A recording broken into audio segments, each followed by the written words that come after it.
ಹಲವು ಮಾತೆ ನೀನೊಲೆದು ಪಾದವನ್ನಿಟ್ಟ ನೆಲವೇ ಸುಕ್ಷೇತ್ರ, ಜಲವೇ ಪಾವನ ತೀರ್ಥ, ಸುಲಭ ಶ್ರೀ ಗುರುವೇ ಕೃಪೆಯ. ಪೂಜ್ಯ ಗುರುದೇವರನ್ನ ಎನ್ನ ಹೃದಯ ಮಂದಿರದಲ್ಲಿ ಧ್ಯಾನಿಸಿ, ಭಕ್ತಿ ಭಾಂಡಾರಿ ಬಸವಣ್ಣನವರನ್ನ ಎನ್ನ ಹೃದಯ ಮಂದಿರದಲ್ಲಿ ಧ್ಯಾನಿಸಿ, ನಮಗೆಲ್ಲರಿಗೂ ಮಾರ್ಗದರ್ಶಕರು ಗುರುಗಳು ಆದಂಥ ಪರಮ ಪೂಜ್ಯ ಬಸವಾನಂದ ಅಪ್ಪಗಳ ದಿವ್ಯ ಪಾದಗಳಲ್ಲಿ ಅನಂತ ಭಕ್ತಿಯ ಪ್ರಣಾಮಗಳನ್ನು ಸಲ್ಲಿಸಿ, ಹಾಗೂ ತಮ್ಮೆಲ್ಲರಲ್ಲಿ ಶರಣಾರ್ಥಿ. ಈಗ ನಾವೊಂದು ವಚನ ಅನ್ನಿಸ್ತೀನಿ, ನೀವು ಎಲ್ಲ ಹಿಂದೆ ಮಡಿಕೆಯ ಮಾಡುವರೆ ಮಣ್ಣೆ ಮೊದಲು, ಮಡಿಕೆಯ ಮಾಡುವರೆ ಮಣ್ಣೆ ಮೊದಲು,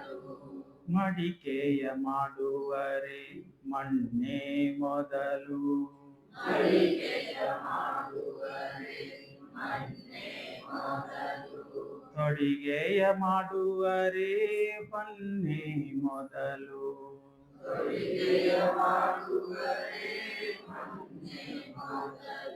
ಮಡಿಕೆಯ ಮಾಡುವರೆ ಮಣ್ಣೆ ಮೊದಲು,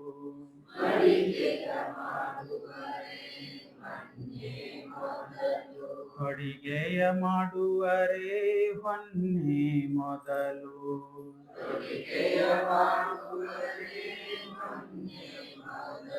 ಶಿವಪಥವರಿ ಒಡೆ ಗುರುಪಥ ಮೊದಲು,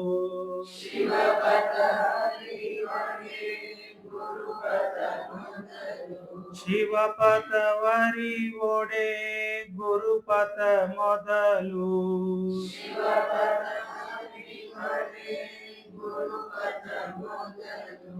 ಕೂಡಲ ಸಂಗಮ ದೇವನರಿವೊಡೆ,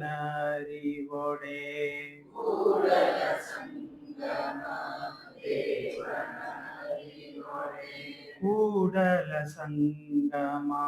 ದೇವನರಿವೊಡೆ,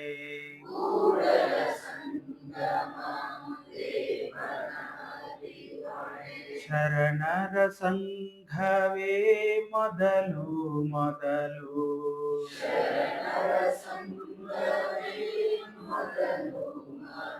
ಶರಣರ ಸಂಘವೇ ಮೊದಲು ಮೊದಲು,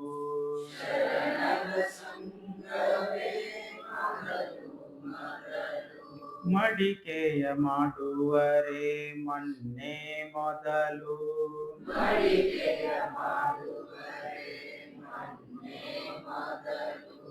ತೊಡಿಗೆಯ ಮಾಡುವರೆ ಹೊನ್ನೆ ಮೊದಲು,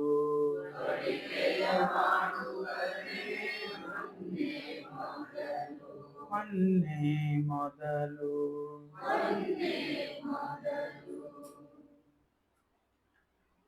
ತಮ್ಮೆಲ್ಲರಿಗೆ ಮಹಾವೀರ ಜಯಂತಿಯ ಶುಭಾಶಯಗಳು.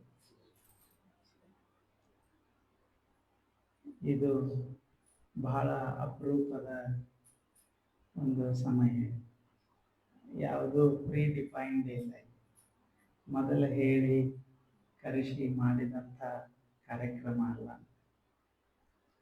ಅಪ್ಪುಗಳು ನಮಗೆ ಬಹಳ ವರ್ಷದಿಂದ ಮಾರ್ಗದರ್ಶಕರಾಗಿ, ಅವರ ಸ್ನೇಹ ಜೀವಿಗಳು ಹೌದು, ಮತ್ತು ತಿದ್ದಬೇಕಾದಾಗ ಕಹಿಯಾಗಿ ಮಾತಾಡಿ ನಮ್ಮನ್ನು ಸರಿಹಾದಿಗೆ ಅವ್ರು ತರ್ತಿರ್ತಾರೆ. ನಾವು ಇನ್ನೂ ಸರಿಹಾದಿಗೆ ಬರೋದಿಲ್ಲ ಆ ಮಾತಿದೆ. ಯಾಕಂದ್ರೆ ಅವರಿಗೆ ನಮಗೆ ಅವ್ರ ಹಾಲು ಕುಡಿಬೇಡ ಅಂದಾಗ ನಾವು ಹಾಲು ಕುಡಿತಿರ್ತೀವಿ, ನೀವು ಒಂದು ಸ್ವಲ್ಪ ಹಾಲು ತಗೋಬೇಕಂದಾಗ ಬಿಟ್ಟಿರ್ತೀವಿ. ಹಿಂಗೆ ನಡೀತಿರ್ತದೆ. ಇದು ಮಹಾವೀರರು ಅಂತಂದ್ರೆ ಅಹಿಂಸೆ, ಅಹಿಂಸೆ ಅಂತಂದ್ರೆ ಮಹಾವೀರ. ಅಹಿಂಸೆಯನ್ನ ಎಲ್ಲ ಅನುಭಾವಿಗಳು ಎತ್ತಿಡಿದ್ದಾರೆ. ಪತಂಜಲರಂತ ಆಯ್ಕೊಂಡು ಅವರು ಮಹಾವೀರ, ಬುದ್ಧ, ಪತಂಜಲರು ಒಂದೇ ಕಾಲಘಟ್ಟದಲ್ಲಿ ಆದವರು. ಅವ್ರು ಹೇಳ್ತಾರೆ ಪತಂಜಲರು, ಸಾಧಕರಾಗಬೇಕಾಗಿತ್ತಂದ್ರೆ ನಮ್ಮ ಜೀವನ ನಮಗೂ ಸಂತೋಷ ಕೊಡಬೇಕು ಮತ್ತು ಸಮಾಜದಲ್ಲೂ ಸಂತೋಷವನ್ನು ತರುವಂಗೆ ಆಗಬೇಕಾಗಿತ್ತಂದ್ರೆ ನಮ್ಮಲ್ಲಿ ಮುಖ್ಯವಾದ ಗುಣ ಅಹಿಂಸೆ ಇರಬೇಕು ಅಂತ. ಎಷ್ಟು ಸರಳ ಅವರು ಹೇಳೋದು. ಬಸವಣ್ಣವರಂತೂ ಸ್ಪಷ್ಟವಾಗಿ ಹೇಳ್ಯಾರ. ಏನು ಹೇಳ್ಯಾರ? ದಯವಿಲ್ಲದ ಧರ್ಮ ಅದೇ ದಯ್ಯ.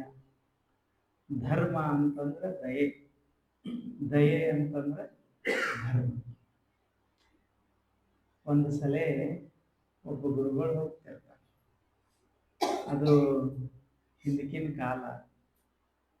ಅವರು ಹೋಗ್ತಿರ್ತಾರೆ. ಅಲ್ಲೊಬ್ಬ ರೈತ ಇರ್ತಾನ. ಆ ರೈತನ ಹೊಲ್ದಾಗ ಹೋಗುವಾಗ ಅವ್ರು ನೀರಡಿಕೆ ಆಗಿರ್ತಾರೆ. ನೀರು ಕೇಳ್ತಾರೆ. ಅವಾಗ ರೈತ ನೀರು ಕೊಡ್ತಾನೆ. ಕೊಡೋಣ ಅವ್ರಿಗೆ ಆ ರೈತನಿಗೆ ಗೊತ್ತಾಗ್ತದೆ ಏನಂತ, ಇವರು ಬಹಳ ಶ್ರೇಷ್ಠ ಗುರುಗಳನ್ನ. ಅದಕ್ಕೆ ಅವ್ರಿಗೆ ನಮಸ್ಕಾರ ಮಾಡಿ ನೀರು ಕೊಟ್ಟಿದ್ದ, ಹಣ್ಣು ಕೊಟ್ಟಿದ್ದ, ಮತ್ತು ಋಣಾಫಲ ಒಂದಿಲ್ಲ. ಅದಕ್ಕೆ ಅವ ಅಂದ, ನನಗೆ ಹಿಂಗೆ ಹೇಳ್ರಿ, ಧರ್ಮ ಅಂದ್ರೆ ಏನು ಹೇಳ್ರಿ ಅಂತ. ಮತ್ತು ನನ್ನ ಕಡೆ ಭಾಳ ಟೈಮ್ ಇಲ್ಲ, ಅಲ್ಲಿ ಎತ್ತುಗಳು ನಿಂತಾವ, ನಾ ಕೆಲ್ಸಕ್ಕೆ ಹೋಗ್ಬೇಕು. ನೀವು ವರ್ಷಗಟ್ಟಲೆ ಬೋಧನೆ ಮಾಡ್ಕೋತ ಕುಂಡ್ರಾಕ ನಾ ಶಿಷ್ಯ ಆಗಕ್ಕೆ ನನ್ನ ಕಡೆ ಸಮಯ ಇಲ್ಲ. ಧರ್ಮ ಅಂದ್ರೆ ಏನು ನಮ್ಗೊಂದು ಮಾತನ್ನೇ ಹೇಳ್ರಿ ಅಂದ್ರು. ಅವ್ರಂದ್ರು, ಇಂಥ ಶಿಷ್ಯ ನನಗೆ ಇನ್ನೊಬ್ಬನ ಸಿಕ್ಕೇ ಇಲ್ಲ. ಶಿಷ್ಯತ್ವ ಪಡಿಬೇಕಾದ್ರೆ ಎಲ್ಲ ಬಿಟ್ಟು ಬರಬೇಕು, ಸಮಿತ ಪ್ರಾಣಿಯಾಗಿ ಬರಬೇಕು, ಎಲ್ಲ ಹೇಳಿಲ್ಲ. ಆಮೇಲೆ ಎಷ್ಟೋ ವರ್ಷ ಸೇವೆ ಮಾಡಬೇಕು. ಎಲ್ಲ ಆದ್ಮೇಲೆ ಹೇಳಿದ್ದು, ಅದು ಗುರುಗಳೇ ಹೇಳಬೇಕನ್ಸಿದಾಗ ಹೇಳೋದಿತ್ತು. ಆದ್ರೆ ಇವ ನೀರು ಕೊಟ್ಟಿದ್ದ, ಹಣ್ಣು ಕೊಟ್ಟಿದ್ದ.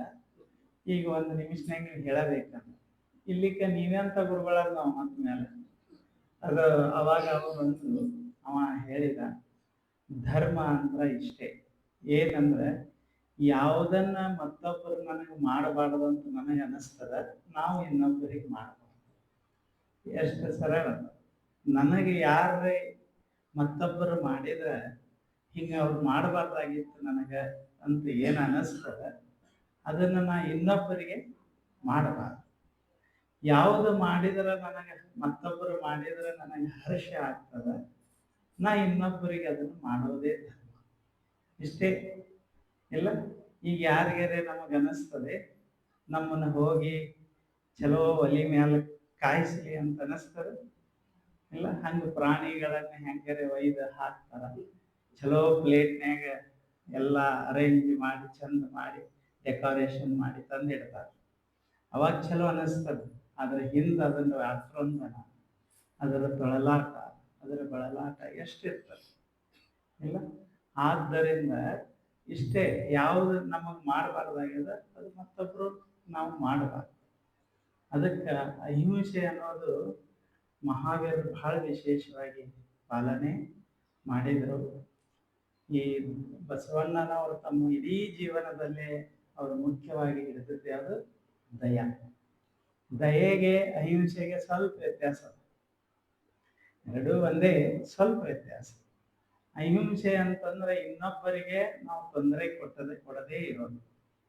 ಅದು 3 ರೀತಿಯಿಂದ ಕೊಡಾಕ್ ಬರ್ತದ ಅಂತ ಶಾಸ್ತ್ರ ಹೇಳ್ತಾವ. ಎದುರೆದುರಿಂದ ಕೊಡಾಕ್ ಬರ್ತದ. ಕಾಯೇನ ಅಂದ್ರೆ ಶರೀರದಿಂದ, ವಾಣಿಯಿಂದ ಮತ್ತು ಮನಸ್ಸಿನಿಂದ. ಅಂದ್ರೆ ಶರೀರದಿಂದ ಹಿಂಸೆ ಕೊಡೋದಂದ್ರೆ ಇನ್ನೊಬ್ಬರಿಗೆ ತೊಂದರೆ ಕೊಡೋದು, ಬಡಿಯೋದು ಇದು ಶರೀರದಿಂದ. ಇದನ್ನು ನಾವು ಮಾಡಬಾರ್ದು. ಎರಡನೇದು ಮಾತಿನಿಂದ. ಇದು ಬಹಳ ಭಯಾನಕ.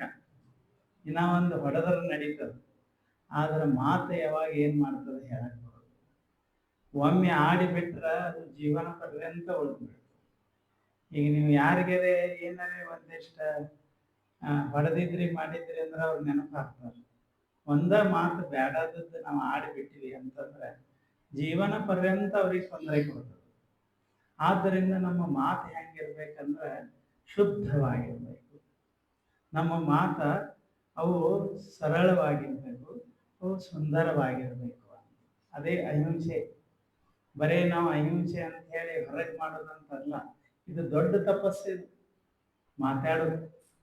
ಯಾಕಂದ್ರೆ ಮಾತನ್ನೋದ ಒಂದು ದೊಡ್ಡ ಶಕ್ತಿ ಮನುಷ್ಯ ಗಳಿಸಿದ. ಮನುಷ್ಯ ಬಂದು ಎಷ್ಟು ವರ್ಷ ನಿಮ್ಗೆ ವಿಜ್ಞಾನ ಗೊತ್ತಿರ್ಬೇಕು. ಈ ಭೂಮಿ ಮ್ಯಾಲ ಮನುಷ್ಯ ಬಂದು 20 ಲಕ್ಷ ವರ್ಷ ಆಗಿದೆ ವಿಜ್ಞಾನಿಗಳು ಹೇಳ್ತಾರೆ. ಆದ್ರ ಉಳಿದೆಲ್ಲ ಪ್ರಾಣಿಗಳು ಕೋಟಿ ಕೋಟಿ ವರ್ಷಗಳ ಮೊದಲ ಅದಾವ. ಅದ್ರ ಎಲ್ಲಾ ಪ್ರಾಣಿಗಳಿಗಿಂತ ನಾವು ಯಾಕೆ ಇತಿಹಾಸರಾಗೀವಿ? ಮಾತದ ನಮ್ಮ ಕಡೆ ಇಲ್ಲ. ಈಗ ನಮ್ಮ ತಲೆಯಾಗ ಏನೇನು ಭಾವನೆ ಅದಾವ ಅಂತ ಹೇಳಿ ತಲೆ ಒಳಗೆ ತೋರ್ಸಕ್ ಬರ್ತದೆ ಇಲ್ಲ, ಮಾತಿನಿಂದನೇ ಗೊತ್ತಾಗ್ತದೆ. ಚಲೋ ಮಾತಾಡಿದೇವಿ ಅಂದ್ರೆ ನಮ್ಗೆ ಚಲೋ ಭಾವನೆಗಳದಾವ, ಕೆಟ್ಟ ಮಾತಾಡಿದೇವಿ ಅಂದ್ರೆ ಕೆಟ್ಟ ಭಾವನೆಗಳದಾವ.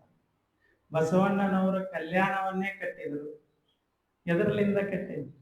ಒಳ್ಳೆ ಮಾತುಗಳಿಂದನೇ ಕಟ್ಟಿದ್ರು ಇಲ್ಲ. ಅವ್ರೇನಿಲ್ಲ, ಏನು ಇದ್ದೀರಿ ಹದಳವಿದ್ದೀರಿ ಅಂದರೆ ಏನು ಬಂದಿರಿ, ಹದಳವಿದ್ದೀರಿ ಅಂದರೆ ನಿಮ್ಮ ಮೈಸಿರಿ ಹಾರಿ ಹೋಗುವುದೇ. ಅವ್ರು ಹೇಳ್ತಾರೆ, ಯಾವ್ದು ಲಿಂಗವನ್ನ ಪೂಜಿಸೋದು, ಲಿಂಗವನ್ನ ನೆನೆಸೋದು ಆಮೇಲೆ ಇರಲಿ, ಮೊದಲು ನಮ್ಮ ಆಚಾರ ಸರಿ ಇರಲಿ. ಆಚಾರವೇ ಸ್ವರ್ಗ ಅಂದ್ರೆ ನಮ್ಮ ನಡತೆ ನಮ್ಮ ಜೀವನದಾಗ ಸ್ವರ್ಗ ತರ್ತದ. ಇನ್ನು ಎಲ್ಲೋ ಸತ್ತ ಮೇಲೆ ಹೋಗುದು ಎಲ್ಲೋ ಸ್ವರ್ಗ ಅಂತ ಹಿಂಗ ಅನ್ಬೇಡ್ರಿ ಅಂತ ಅವ್ರು ಇರೋ ಲೆಕ್ಕದ ಏನದೆ. ಮೊದಲ ನಮ್ಮ ಮಾತು ಚೆನ್ನಾಗಿದ್ದು ಅಂದ್ರ ನಮ್ಮ ಸುತ್ತಮುತ್ತ ಸ್ವರ್ಗ. ಈಗ ನಮ್ಮ ಕೈಯಾಗ ಮೈಕ್ ಕೊಟ್ಟಾರ ಏನ್ರ ಬೈದ್ ಬಿಟ್ಟೇವಂದ್ರ ನಿಮ್ಗೆ ಹೆಂಗಾಗ್ತದ? ಹೆಂಗಾದ್ರು ಕೊಟ್ಟಾರ ಅಂತೇಳಿ ನಮ್ದು ಕೆಡ್ತದ, ನಮಗೆ ಮಾತಾಡಕ್ ಕೊಟ್ಟ ಗುರುಗಳ ಮೇಲೂ ನಿಮ್ಗೆ ಸಿಟ್ಟು ಬರ್ತದ ಬರಂಗಿಲ್ಲ. ಅದಕ್ಕೆ ಅವ್ರಂತಾರೆ, ಏನಿಲ್ಲ, ಏನಿ ಬಂದಿರಿ ಹದುಳವಿದ್ದೀರಿ ಅಂದರೆ ನಿಮ್ಮ ಮೈಸಿರಿ ಹಾಕಿ ಹೋಗ್ಬೋದು, ಕುಳ್ಳಿರಿ ಅಂದರೆ ನೆಲ ಕುಳಿ ಹೋಗುವುದು. ಕೊಡಲಿಲ್ಲವಾಗಿ ಏನು ಕೊಡೋದು ಬೇಡ, ತಗೊಳ್ಳೋದು ಬೇಡ, ಸರಿಯಾಗಿ ಮಾತಾಡದಿದ್ರ ಕೂಡಲ ಸಂಗಮ ದೇವ ಮೂಗು ಕೊಯ್ತಾನ ಅಂತ ಎಷ್ಟು ಅವರು ಬೋಧಿಸೋ ರೀತಿ ಹೆಂಗ. ಆದ್ದರಿಂದ ಬಸವಣ್ಣನವರು ಕಲ್ಯಾಣವನ್ನೇ ಕಟ್ಟಿದ್ರು. ಯಾವ ಮಾತಿನಿಂದ? ಬರೇ ಎನಗಿಂತ ಕಿರಿಯರಿಲ್ಲ, ಶಿವಭಕ್ತರಿಗಿಂತ ಹಿರಿಯರಿಲ್ಲ, ಬಾಗಿದ ತಲೆ ಮುಗಿದ ಕೈಯಾಗಿರಿಸಿ. ಎಷ್ಟು ಮಾಡಿದ್ರು ಎಲ್ಲ ಕಡೆಯಿಂದ ದೊಡ್ಡ ದೊಡ್ಡ ಜ್ಞಾನಿಗಳು, ರಾಜರು ಎಲ್ಲ ಬಿಟ್ಟು ಬಂದರು. ನಾವು ಕರೆದ್ರು ಯಾರು ಕೊಡ್ಬೋದು? ಏನೇನು ಕೊಡ್ತೇವಿ ಎಲ್ಲ ಮಾಡ್ತೀವಿ ಅಂದ್ರೂ ಬರುದಿಲ್ಲ. ಆದ್ರೆ ಎಲ್ಲಿ ಬಸವಣ್ಣ? ಈಗೆಲ್ಲ ಟ್ರಾನ್ಸ್ಪೋರ್ಟೇಶನ್ ಅದ, ಸೋಷಿಯಲ್ ಮೀಡಿಯಾ ಅದ. ಅವಾಗ ಏನಿಲ್ಲ ಅಂತಂದ್ರು ಬಸವಣ್ಣನವ್ರ ಕಡೆ ಹಿಂಗ ಸೆಳೆದ್ರು ನಾವು ಎಲ್ಲ ನೋಡ್ತೇವೆ. ಎಲ್ಲೆಲ್ಲಿಂದ ಬಂದು, ಅಫ್ಘಾನಿಸ್ತಾನದಿಂದ ಬಂದು, ಕಾಶ್ಮೀರದಿಂದ ಬಂದು, ದೇಶದ ಮೂಲೆ ಮೂಲೆ ಕೇರಳ ಕಾಡಿ ಎಲ್ಲ ತಮಿಳ್ನಾಡಿನಿಂದ ಬಂದರು. ಹಿಂಗ ಜಗ್ಗತದ ಅಂತಂದ್ರೆ ಹೆಂಗಿರ್ಬೇಕು ಅವ್ರ ಹೃದಯ? ಅದು ಯಾವುದರ ಶಕ್ತಿ ಅಂದ್ರೆ ಅಹಿಂಸೆ ಅಂತ. ಪತಂಜಲ ಹೇಳ್ತಾರ, ಅಹಿಂಸಾ ಪ್ರತಿಷ್ಠಾಯಾಮ್ ತತ್ಸನ್ನಿಧೌ ವೈರತ್ಯಾಗ. ಬಹಳ ವಿಶೇಷ ಮಾತಿದು. ಯಾರಲ್ಲಿ ಅಹಿಂಸೆ ಪ್ರತಿಷ್ಠಾಪಿತ ಆಗ್ತದ ಅವರ ಸನ್ನಿಧಾನದೊಳಗೆ ಎಲ್ಲರ ವೈರ ತ್ಯಾಗ ಆಗಿರ್ತಾರೆ. ಎಂತ ಸಿಟ್ಟಿನಿಂದ ಬಂದವನು ಶಾಂತ ಆಗ್ತಾನ ಅವ್ರ ಸಮೀಪ. ಎದರ್ಲಿಂದ? ಅವ ಶಕ್ತಿವಂತದಾನಂತಲ್ಲ, ಅವ ಅಹಿಂಸಾವಾದಿ ಅದ.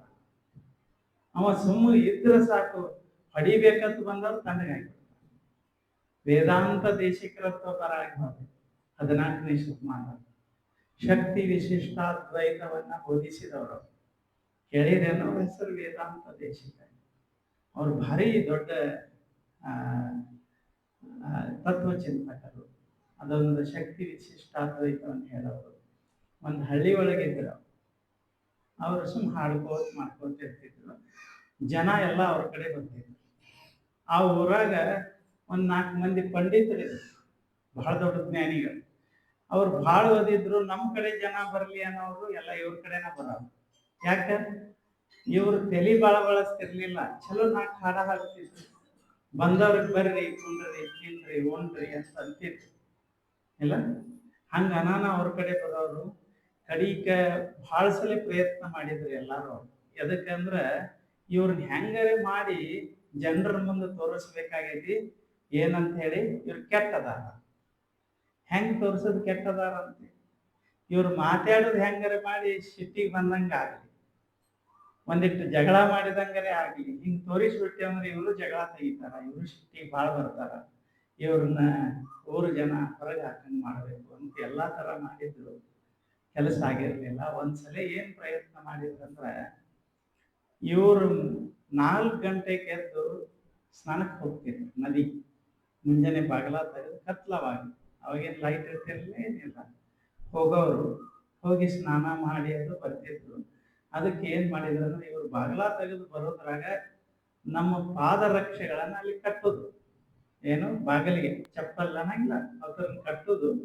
ಬಾಗಲ ತೆಗೆದು ಹೊರಗೆ ಬರೋದ್ರಾಗ ಇವ್ರಿಗೆ ಬಡದ್ ಬಿಡ್ತಾವ. ಇಲ್ಲ ಬಡ್ಯಾನ ಅವಮಾನ ಆಗ್ತದೆ, ನಮಗ್ ಬೈಯಾಕ ಚಾಲು ಮಾಡ್ತಾರೆ, ಜಗಳಕ್ಕೆ ನಿಂದಿರ್ತಾರೆ. ಇದಕ್ಕಿಂತ ದೊಡ್ಡದು ಏನದ ಅಂತ ಹೇಳಿ ಬಾಗಿಲಿಗೆ ಕಟ್ಟಿದ್ರು. 4 ಗಂಟೆ ಕಾಲ ನಿಂತರು. ಇವರು ಮುಂಜಾನೆ ಎದ್ದು ಹಿಂಗ ಬಾಗಲ ತೆಗೆದು ಹೊರಗೆ ಬರೋದ್ರಾಗ ಚಪ್ಪಲ್ ಬಡಿತಾರೆ. ಬಡ್ಯಾನ ಇನ್ ಇವ್ರು ತಯಾರಾಗಿ ನಿಂತಿದ್ದಾರೆ ಜಗಳ ತೆಗಿಯಾಕ. ಯಾರು ಕಟ್ಟಿದ. ಅವಾಗ ಅವ್ರ ಬಾಯಿಂದ ಒಂದು ವಿಶೇಷವಾದ ಮಾತು ಬಂತು. ಕೇಚನ ಕರ್ಮಾವಲಂಬಿನ, ಕೇಚನ ಧರ್ಮಾವಲಂಬಿನ, ವಯಂತೋ ಹರಿದಾಸಾನ ಪಾದರಕ್ಷಾವಲಂಬಿನ ಅಂತ. ಅಂದ್ರ ಕೆಲವರು ಜ್ಞಾನದ ಆಲಂಬನೆದಾಗ ಬದುಕ್ತಾರ, ಜ್ಞಾನಿಗಳದ. ಕೆಲವರು ಕರ್ಮದ ಆಲಂಬನೆ ಒಳಗೆ ಬದುಕ್ತಾರ, ಬಹಳ ದೊಡ್ಡ ಕರ್ಮಿಗಳದ. ನಾವೇನದೇವು ಭಗವಂತನ ಭಕ್ತರದೇವಿ. ನಾವು ಏನಿಲ್ಲ, ಅವನ ಪಾದರಕ್ಷೆಯ ಆಧಾರವಾಗಿ ನಾವು ಇರೋರು ಅಷ್ಟೇ.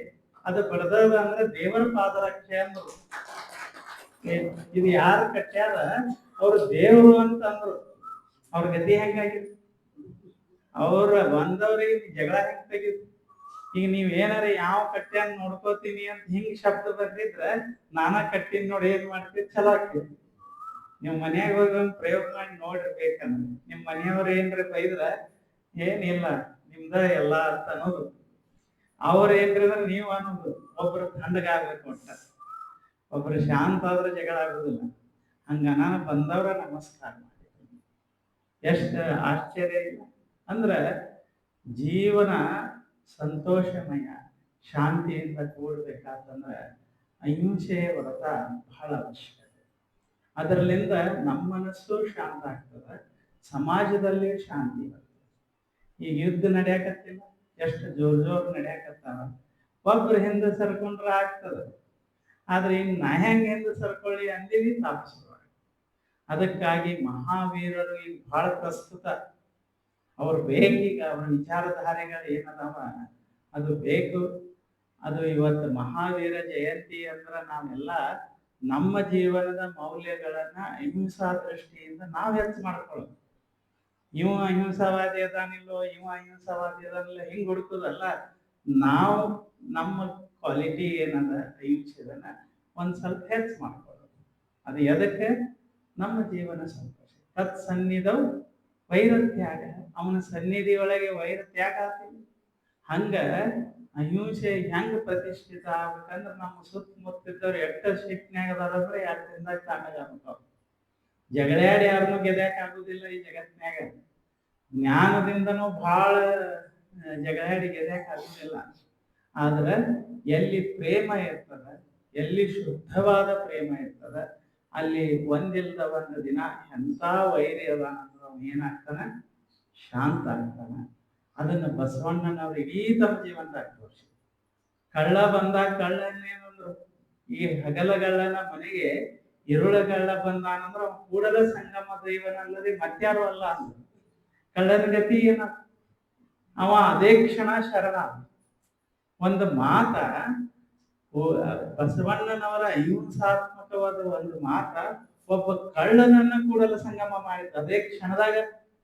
ಬಹಳ ವರ್ಷ ಅಂತಲ್ಲ, ಅಂದಿನಿಂದ ಅವ ಒಂದು ಕ್ಷಣ ತಪ್ಪು ಮಾಡಲಿ. ಹಂಗ ಜ್ಞಾನಿಗಳು ಅನುಭಾವಿಗಳಿಗೆ ಅಷ್ಟಾದ ಸಾಧ್ಯ ಅಂತಲ್ಲ. ನಾವು ನಮ್ಮ ಜೀವನದಾಗ ಸ್ವಲ್ಪ ಅಳವಡಿಸ್ಕೊಂಡಿವಿ ಅಂದ್ರೆ, ಏಕದಮ್ ಏನಾರೇ ಮಾತಾಡೋದಕ್ಕಿಂತ ಒಂದ್ ಸ್ವಲ್ಪ ತಡ್ಕೊಂಡಿದಂದ್ರೆ ಎಲ್ಲ ಏನಾಗ್ತದೆ, ಶಾಂತ ಆಗ್ತದೆ. ಇದನ್ನೇ ಮಹಾವೀರರು ಕಲಿಸಿದರು. ಆಹಾರದ ದೃಷ್ಟಿಯೊಳಗ, ವ್ಯವಹಾರದ ದೃಷ್ಟಿಯೊಳಗ ಎಲ್ಲ ಕಡೆ ಅವ್ರು ಕಲಿಸ್ಯಾರ. ಹಂಗ ನಾವೆಲ್ಲರೂ ಸೌಭಾಗ್ಯವಂತರೇ. ಯಾಕೆ? ಬಸವಣ್ಣನವರು ನಮಗ ಕಾಲ ಕೈಯ ತಿನ್ನಕ್ ಕಲಿಸಿಲ್ಲ, ಅದು ಬೇಡ ಅಂದ್ಬಿಟ್ಟ. ಅದು ಎಂತ ನಾವು ಹೆಮ್ಮೆಯಿಂದ ಹೇಳ್ಬೇಕು, ಇದನ್ನ ಹೇಳ್ಬೇಕು. ಯಾಕೆ? ಸಸ್ಯಾಹಾರವೇ ಆಗಿರಲ್ಲ. ತಪ್ಪ ಸರಿ ಜಗಳಕ್ಕೆ ಹೋಗುದಿಲ್ಲ ಇಲ್ಲಿ. ಆದ್ರ ಸಸ್ಯಾಹಾರಿಗಳಾಗಿರೋದು ಒಂದು ಹೆಮ್ಮೆ. ಅದರಾಗ ಅಹಿಂಸೆ ಹೆಚ್ಚಿರ್ತದ. ಹಂಗ ನಮ್ಮೆಲ್ಲರ ಜೀವನದಲ್ಲಿ ಅಹಿಂಸೆ ಅಳವಡ್ಲಿ, ಜ್ಞಾನಿಗಳ ಅನುಭಾವಿಗಳ ಆಶೀರ್ವಾದ ನಮ್ಮೆಲ್ಲರ ಮೇಲೆ ಇರಲಿ. ಇವತ್ತು ನೀವೆಲ್ಲ ಇಲ್ಲಿ ಬಂದಿರಿ. ಈಗ ನೀವು ಅಹಿಂಸೆ ಇನ್ನೊಂದು ರೀತಿಯಿಂದ ಮಾಡಿದಂಗೆ ಹೆಂಗಂದ್ರೆ ಈ ನಿಸರ್ಗದ ಮಧ್ಯದಲ್ಲಿ ಕೂತೀರಿ. ಅಲ್ಲಿ ಬಾಳ ಗದ್ದಲ್ನಾಗ ಇದ್ರೆ ಮನುಷ್ಯಗೆ ಹಿಂಸೆ ಕೊಟ್ಟಂಗ ಇಲ್ಲ. ಇವತ್ತು ತಂದಗೆ ಬಂದು ಇಲ್ಲಿ ಕೂತೀರಿ ಅಂದ್ರೆ ಇದು ನಮಗೆ ನಮ್ಮ ಮೇಲೆ ಅಹಿಂಸೆ ಮಾಡ್ಕೊಂಡಂಗ ಹೆಂಗ್ ಮಾಡಿಬಿಟ್ಟಾರ ಅಪ್ಪಗಳು. ನಾವು ಎಷ್ಟು ಗುದ್ದಾಡಿದ್ರು ಒಂದು ಗಿಡ ಹಚ್ಚೋದಾಗೋದು ನಮ್ಮ ಕಡೆ. ಇಲ್ಲಿ ಬರೋದ್ರಾಗ ನಾವು ಇವತ್ತು 2 ವರ್ಷ ಆಗಿರ್ಬೇಕು ಇಲ್ಲಿ ಬಂದಿಲ್ಲ. ಇವತ್ತು ಬರೋದ್ರಾಗ ನಾವು ಮನಗುಂಡಿಗೆ ಬಂದೇವೆ, ಎಲ್ಲಿ ಬಂದೇವೋ ಅನ್ನಕತ್ತಿದ್ವಿ. ಎಲ್ಲ ನೋಡಿ ಬಹಳ ವಿಶೇಷವಾಗಿ ಮಾಡ್ಯಾರ. ಮತ್ತ ಅವ್ರ ಕೈ ಮುಟ್ಟಿದ್ರೆ ಸಾಕು ಆರಾಮ ಆಗ್ತದ ಮಂದಿ. ಹಂಗ ಒಂದು ಶಕ್ತಿ ಅವ್ರ ಅವ್ರ ಔಷಧ ನೀರ ಅದು ಬರ್ತದೆ. ಆದ್ರೆ ಅವ್ರ ನೀರ ಕೊಡ್ಲಿ ಏನ ಕೊಡ್ಲಿ ಅವ್ರ ಶಕ್ತಿ ಎಷ್ಟದ ಅಂತಂದ್ರೆ ಅವ್ರ ಕೈ ಮುಟ್ಟಿದ್ರೆ ಸಾಕು ನಮ್ಮ ರೋಗಗಳೆಲ್ಲ ಎಷ್ಟೋ ಪಾಲು ಕಡಿಮೆ ಆಗ್ತಾವ. ಅವ್ರಿಗೆ ಒಟ್ಟೊಂದು ಆಸೆ ಎಲ್ಲರೂ ಆರೋಗ್ಯವಂತರಾಗಿರ್ಬೇಕು, ಯಾರೂ ಅನಾರೋಗ್ಯದಿಂದ ಬಳಲಬಾರದು ಅಂತ ಅವ್ರದೊಂದು ಇಚ್ಛೆ. ಅಪ್ಪುಗಳ ಆಶೀರ್ವಾದ ನಮ್ಮೆಲ್ಲ ಯಾವಾಗಲೂ ಇರಲಿ. ನಿಮ್ಮೆಲ್ಲರಿಗೆ ಶರಣ.